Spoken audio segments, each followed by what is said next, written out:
Die My Love, 2025, unfolds as an intense, unsettling portrait of a young couple, Grace and Jackson, who relocate from the city to a remote rural house inherited from Jackson's late uncle. At first, the move carries a sense of optimism and possibility. The house, though cluttered and slightly decayed, feels like a blank canvas where they can build a quieter, more meaningful life.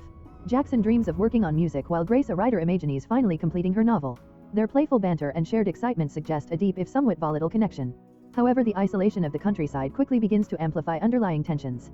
The silence that initially feels peaceful becomes oppressive, and the lack of structure in their new life starts to erode their sense of stability. Grace's pregnancy marks a turning point. As her body changes and the due date approaches, she becomes increasingly introspective, even detached, often expressing existential thoughts about the universe and her place in it. Jackson, while affectionate, struggles to fully understand her emotional state, often brushing off her concerns with humor or distraction. After the birth of their son, the film shifts into a more claustrophobic and psychologically charged narrative. Grace's mental state deteriorates gradually but unmistakably.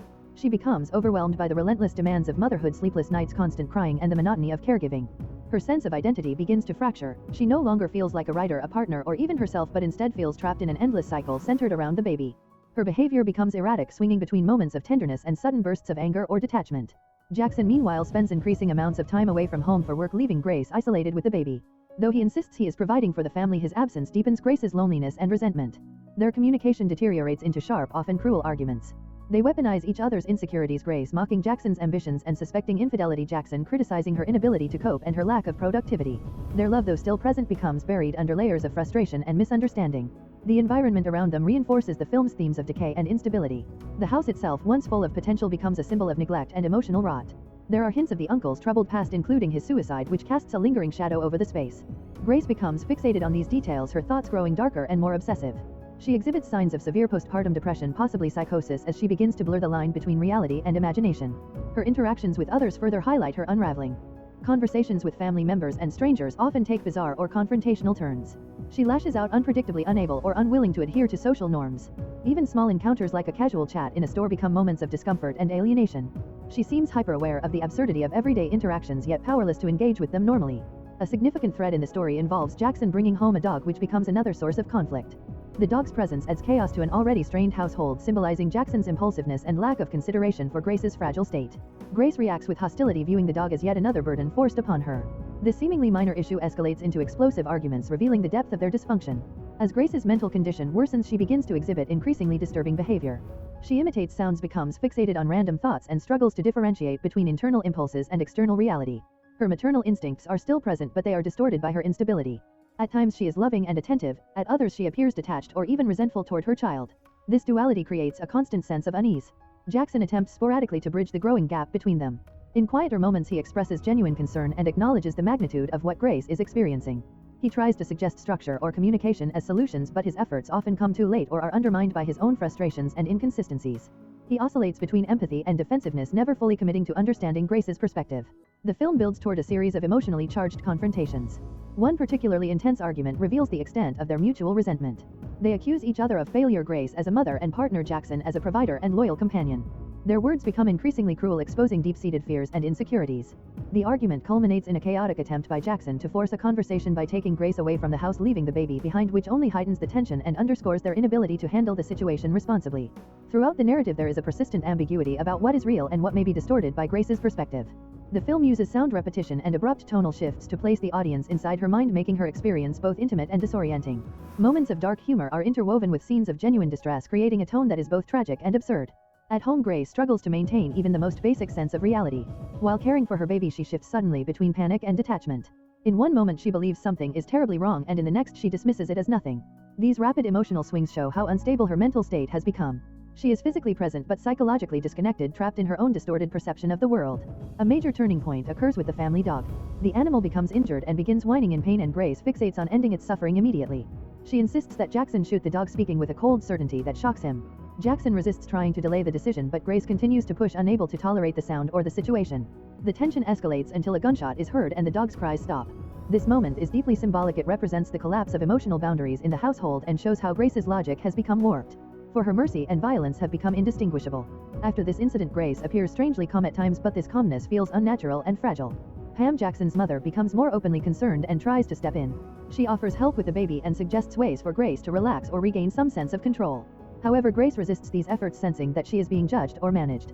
She insists that she is fine even as her behavior suggests otherwise. The tension between wanting independence and needing help becomes another source of conflict. Grace begins to wander more both mentally and physically.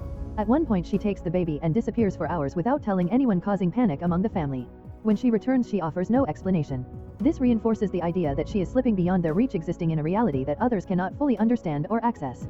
Jackson tries to defend her, telling his mother that Grace just needs time and space, but even he is starting to realize that the situation is more serious than he wants to admit.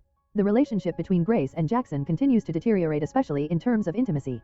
Grace becomes fixated on their lack of physical connection and begins confronting Jackson in increasingly aggressive ways. What might have been a vulnerable conversation turns into a humiliating and uncomfortable exchange. She pressures him, demands validation, and reacts with anger when he fails to respond the way she wants. These moments reveal not just frustration but a deeper sense of rejection and loss of identity.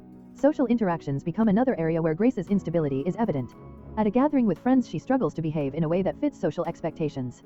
Conversations about motherhood and postpartum struggles only highlight how extreme her situation has become. While others speak about their difficulties in a controlled and relatable way, Grace expresses her feelings bluntly and without filter. She admits that she no longer writes and feels stuck between wanting to do something and wanting nothing at all. Her honesty makes others uncomfortable, exposing the gap between her experience and what society considers acceptable. During this same gathering, Jackson experiences a panic attack, revealing that he too is under immense pressure. He struggles to breathe and briefly becomes the center of concern. However, this moment does not bring them closer. Instead, it highlights how both of them are overwhelmed in different ways, unable to support each other effectively. Grace's behavior becomes increasingly public and unpredictable. She embarrasses Jackson in front of others and disregards social norms entirely.